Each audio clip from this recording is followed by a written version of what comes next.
Once you have your floral circle or your floral block secured to the base of your centerpiece, you need to figure out what will be the focal point of your centerpiece and set that. I'm looking at my little scarecrow here, and I'm trying to decide if I want him to be the center of this and the focus of my centerpiece, or if I want my votive candles to be. So I'm going to play around with it a little bit until it appeals to me. I'm going to try putting my scarecrow right in the middle. I'm putting my tallest votive on one side, my medium votive on the other, and the shortest in the middle.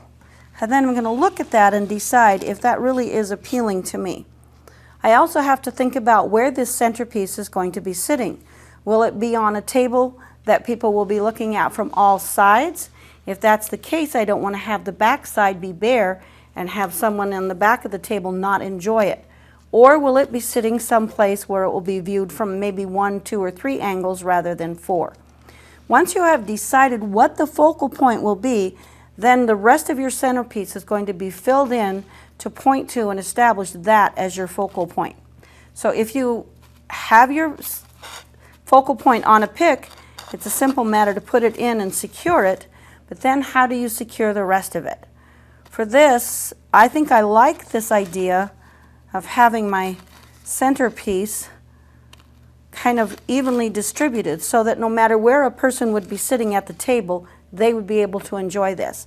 So I'm going to put my votives around here. And then I'm going to take a pick and I'm going to just poke around all the way around all 3 of my votives. I'm going to cut that out and I'm going to put them down in the floral block so that they're secure and they're not going to go anywhere, because this is a votive and it will be holding little votive candles. So I don't want it to tip even if the candles aren't lit. Once you've established your focal point, your focal piece, and the arrangement of it, then you're ready to fill in around it.